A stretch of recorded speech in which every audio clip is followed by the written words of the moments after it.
Assalamualaikum warahmatullahi wabarakatuh.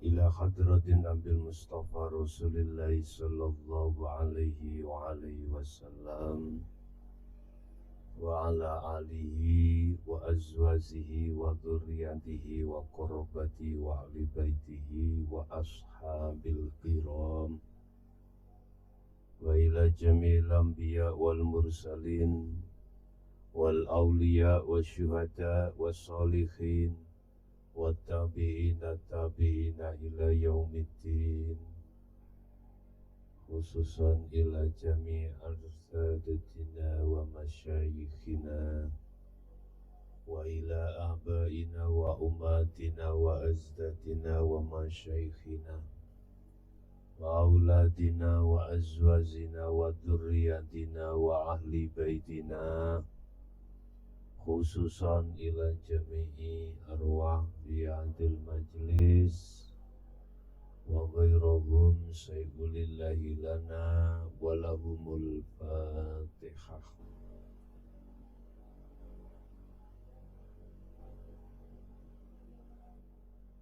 Bismillahirrahmanirrahim. Alhamdulillahi rabbil alamin. Wa bihi nasta'inu ala umuri dunya waddin. Asyhadu an la ilaha illallah wa asyhadu anna Muhammadan abduhu wa rasuluh. Allahumma salli wa sallim wa barik alaihi wa ala alihi wa ashabihi ajma'in. Qala Allah Ta'ala fi kitabil karim, a'udzu billahi minasy syaithanir rajim, bismillahirrahmanirrahim. Qad khasiral ladzina kadzdzabu biliqa'illah wa ma kanu muhtadin. Shadaqallahul azim. Amma ba'du. Bapak Ibu hadirin jamaah rahimakumullah. Alhamdulillah, dalam kesempatan malam hari ini kita sudah sampai pada malam ke-15 yang tema pada malam hari ini kita akan membahas bagaimana tanda-tanda seorang hati manusia yang sudah makrifat pada Allah Subhanahu wa Ta'ala, dan bagaimana kondisi hati seseorang ketika saat di dunia hatinya belum sampai pada makrifat pada Allah, atau orang-orang yang mengingkari terhadap pertemuan terhadap Allah Subhanahu wa Ta'ala besok di akhirat. Bahasa syariate iku seperti itu, sesuai dengan surat Yunus ayat ke-45. Surat Yunus itu surat yang ke-10. Di situ Allah dawuh, qad khasiral ladzina kadzdzabu biliqa'illah.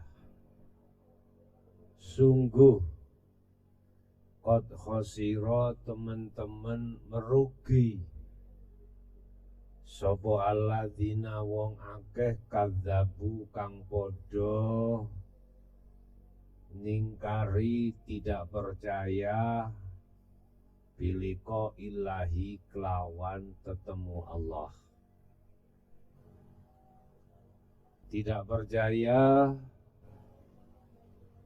kalau di dunia ini bisa bertemu Allah, Ngoten iki cara bahasa hakikate. Wa makanu muhtadin, wa makanu lan ora ana sapa alladzina kadzabu iku muhtadina oleh petunjuk sangka Allah. Jadi ahli hijab yang tidak percaya atas pertemuan terhadap Allah, wa makanu muhtadin, mereka tidak akan pernah mendapatkan petunjuk hatinya terhadap Allah, walaupun dibahaskan tentang masalah ilmu untuk menuju pada Allah, ilmu hakikatnya tidak akan pernah percaya. Bapak Ibu hadirin jamaah rahimakumullah, kita kembali kepada tema materi pada malam hari ini, tanda-tanda hati manakala bertemu terhadap Allah atau makrifat pada Allah. Pertama, hati akan kefanaan perkara selain Allah, ya. Hati telah fana itu terhapus, ya, hilang. Kefanaan dengan masiwallah, perkara selain Allah. Apa itu perkara selain Allah? Ya makhluk. Di dalam makhluk bisa jadi manusianya, makhluk berbentuk hayawan, makhluk berbentuk benda mati. Semua perkara-perkara itu sudah tidak ada di dalam hati seorang dikatakan makrifat pada Allah. Hati loh maksud saya. Secara fisik masih tetap ada. Fisik tetap ada. Jadi maksudnya kefanaan itu hati telah meniadakan dan tiada perkara selain Allah. Yang kami maksud Allah di dalam hidup itu udah tidak ada. Jadi enggak ada pengakuan atas diri hamba yang disebut mukhlasin. Tidak ada. Boten wonten. Dalam hati seorang yang sudah mukhlasin, ini tidak ada perkara selain Allah. Tetapi secara fisik ada. Ya. Inilah Pak bedanya antara hukum syariah dengan hukum hakikat, ya. Itu yang pertama. Hati telah kefanaan perkara selain Allah. Yang kedua, hati selalu duduk dalam keakuannya Allah. Innani anallah la ilaha illa ana. Hati loh ya, yang kami maksud hati, bukan fisik. Hakikatnya, bukan syariatnya. Hati senantiasa duduk pada keakuan Allah yang sering kami sebut sebagai tajalli Allah. Ini yang kedua, ya. Tanda manakala hati betul-betul dikatakan ma'rifat Allah, hati selalu duduk dalam tajalli Allah. Untuk yang ketiga, manakala zahir ini dihadapkan aktivitas apapun, ya, ditemukan makhluk apapun, bah makhluk bangsa kasar ataupun makhluk bangsa gaib, ya. Manakala dihadapkan hal seperti itu, hati tersebut tidak melihat atas kemakhlukannya. Tidak. Hati dengan mudah melihat yang berperan di dalamnya. Fa ainama tuwallu fa thamma wajhullah. Hati senantiasa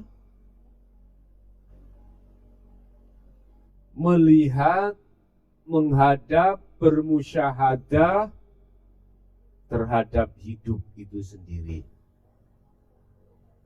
Mohon maaf Pak, kalem-kalem saya ini bagaimana caranya berbahasa Indonesia penuh, ya.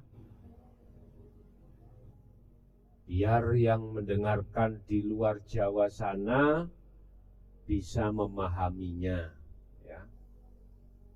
Tapi kadang juga ikut sedikit Jawanya. Ya ora apa-apa, ngono. Bapak Ibu hadirin jamaah rahimakumullah.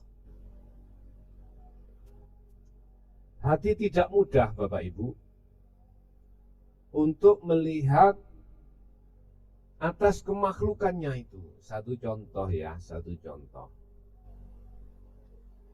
Manakala hatimu, fisikmu dihadapkan perkara-perkara berupa aktivitas yang ditimbulkan oleh makhluk selain dirimu, entah iku bojo ngecemes, oh bahasa Indonesia ini ngecemes sih golek, cerewet, ya. Entah bojo apa, istri suami cerewet, anak menggoda terus, hatimu tidak mudah melihat makhluknya. Hatimu pasti akan melihat, menghadap, bermusyahadah, bersaksi terhadap hidup yang melimputinya. Lah, kalau didudukkan hati yang seperti ini, maka la farqa bainahum, sudah tidak ada bedanya hati ini atas perkara perbuatan taat, maksiat, balak dan nikmat yang kemarin sudah kami sampaikan dan kami jabarkan. Lah, hukumnya orang yang seperti ini hatinya tidak bisa dipadakan, disamakan dengan hukumnya ahli hijab, tidak bisa. Tidak bisa. Makanya nanti aku akan kupas tentang masalah puasa. Puasanya orang syariat bagaimana, puasanya orang khos bagaimana, puasanya orang khawasul khawas bagaimana. Masalah puasa ada beberapa tingkat.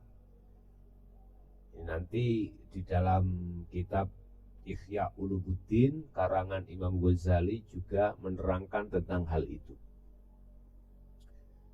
Bapak Ibu, bagi hati yang sudah sampai di situ, Itu tanda-tanda hatimu telah makrifat Allah.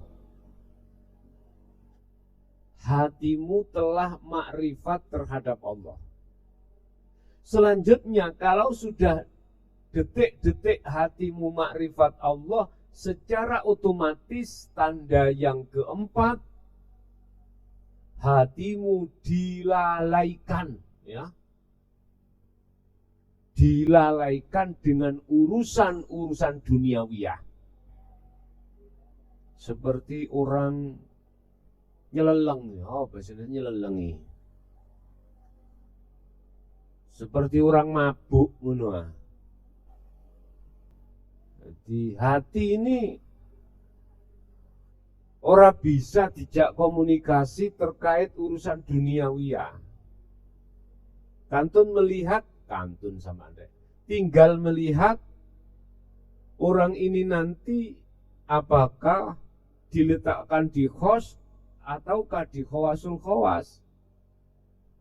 Kalau diletakkan di khos, akal pun akhirnya juga tidak berfungsi. Kalau diletakkan di khawasul khawas, akal masih bisa berfungsi. Cuman hati sudah tidak bisa berfungsi manakala hati diajak bicara tentang masalah urusan duniawiyah. Ini otomatis, Pak. Otomatis. Ini ada yang mengatakan zadab, ya. Bisa dikatakan zadab.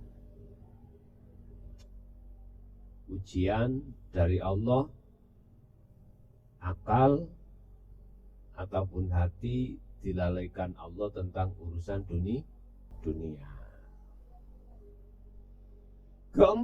Kelima, ini yang paling mendasar, tanda-tanda hati ini betul-betul dimakrifatkan Allah pada zatnya adalah hatimu akan damai, hatimu akan ayem, hatimu akan jenjem, hatimu akan menggelora.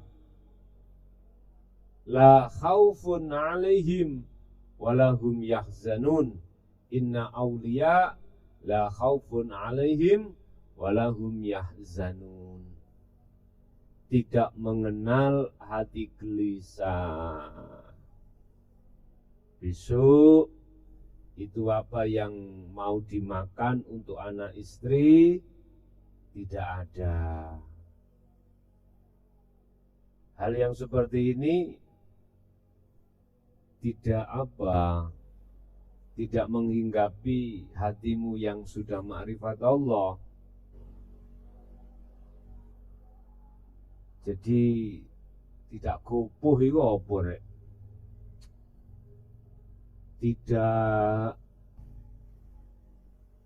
Tidak gelisah gitu aja lah, ngono. Jadi walahum yahzanun, khauf, ya tidak mempunyai sifat takut besok itu kami makan apa, besok itu kami menghadapi apa, sudah ngeflay dari bahasanya rek anak yang narkoba itu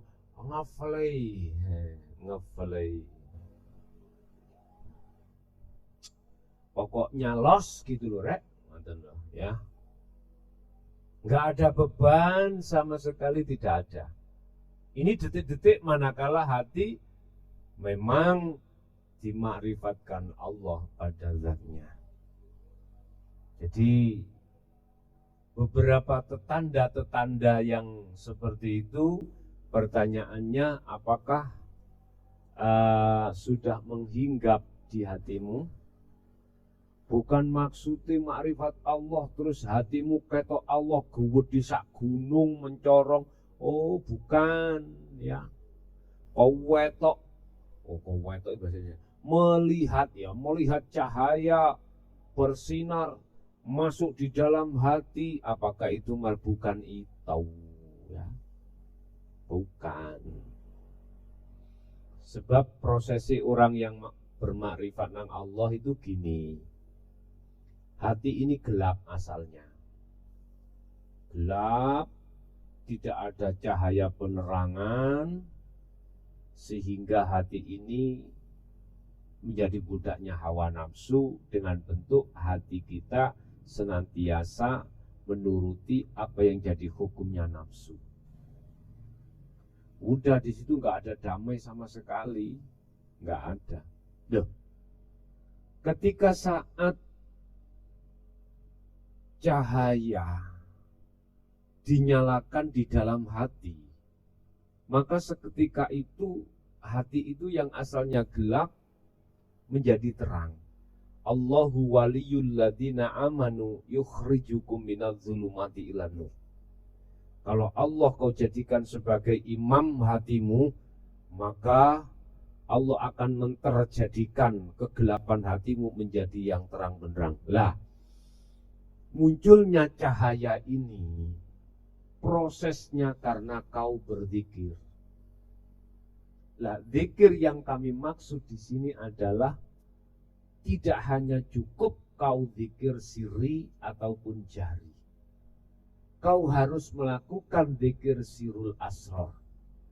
Lah, sebelum melakukan zikir ini, otomatis awakmu, dirimu akan dibekali oleh gurumu terkait wawasan ilmu yang dibuat untuk memunculkan cahaya-cahaya di dalam hatimu. Loh, kalau sudah kau lakukan, itu loh namanya cahaya akan datang dalam hatimu. Makanya kadang diisyaratkan ketika saat munajat ada cahaya datang menyinari dirimu dan masuk di dalam dadamu. Itu tertanda bahwasanya zikirmu sudah jalan. Lah, zikir yang sudah jalan ini zikir yang sudah difahamkan tentang masalah ilmu ketauhidan, dan zikirnya sudah sampai tingkatan yang nomor 3. Barulah di situ hidup hatimu itu akan menjadi terang benderang. Jagat hati akan jadi terang setelah kegelapan. Minadz zulumat ilan nur. Ya. Barulah di situ step by step perjalanan mi'raj hatimu itu akan ke musyahadah pada Allah. Akan musyahadah. Ya. Ini proses ya. Proses menjadikan hati yang makrifat dari arah situ. Simpel saja sebetulnya itu. Tapi sing paling susah, paling lama itu kan ngajinya itu. Ilmu pengetahuan untuk proses pekerjaan zikir supaya tidak salah itu di situ. Bapak Ibu hadirin jamaah rahimakumullah, bila mana tanda-tanda di antara ini sudah ada dalam hatimu, maka kau dikatakan sebagai liqa pada Allah. Ingat, ketika proses mi'raj, jangan dikira nafsu itu tidak masuk di situ. Pasti masuk, Pak. Selama hati belum di zona musyahadah, alam musyahadah, nafsu itu masih ada. Artinya nafsu yang kami maksud sifat basaria itu loh ya. Selalu ngeting dirimu, selalu mengincar dirimu.